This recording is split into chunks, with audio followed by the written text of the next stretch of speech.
Bagaimana meningkatkan mutu pendidikan? Menurut Bapak bisa nggak? Oh begitu ya. Ada yang mau jawab ini? Ada? Tidak ada? Kalau ada saya kasih uang 2.000 Pak. Baik Pak ya. Guru tidak cukup. Saya lihat menurut informasi di Dinas Pendidikan, untuk Aceh Barat, kalaupun kekurangan guru sebenarnya tidak terlalu signifikan. Cuman yang menjadi persoalan sekarang adalah pendistribusian guru.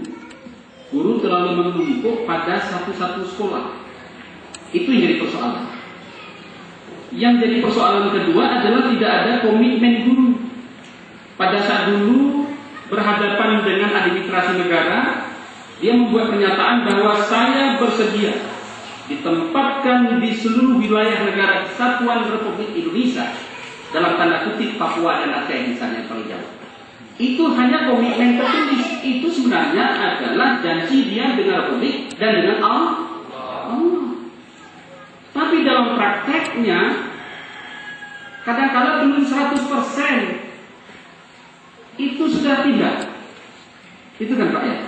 Maksud saya Pak, yang mengajar di daerah terpencil itu sebenarnya diberikan perhatian oleh pemerintah luar biasa, digaji 2 kali lipat, termasuk TC-nya itu lebih kepada beliau.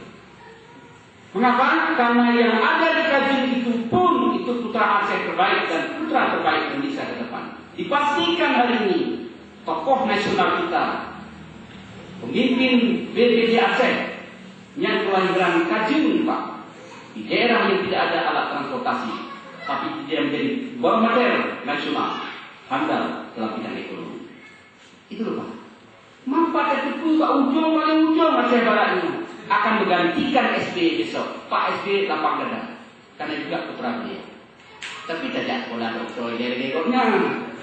Baik jatah PKK bisa untuk SBY temennya. Kan begitu, paham saya Pak? Gitu. Nah, jadi sangat menjadi persoalan sekarang adalah kasus itu terjadi di mana-mana. Secara signifikan kita tidak kekurangan guru.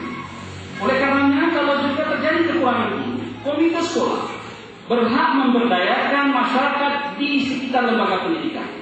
Barangkali ada orang tua murid yang punya potensi untuk layak diangkat sementara menjadi guru atau semacam guru bantu, boleh.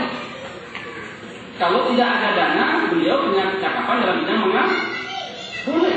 Pada beliau diminta ikut partisipasi untuk mengganti guru-guru yang tidak cukup. Boleh Pak? Jelas Pak kira-kira? Oke. Kemudian yang menjadi persoalan berikutnya adalah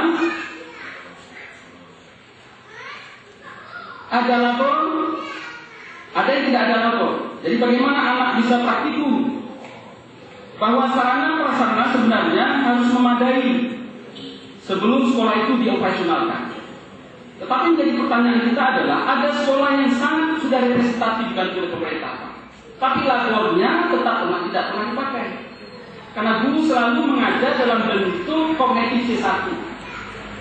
Kalau ada mata pelajaran biologi misalnya, katakanlah dalam bidang tertentu misalnya mengguru adalah etika adalah mudah, praktek tidak pernah ada. Jadi ada lab tapi tidak pernah dipakai. Nah menjadi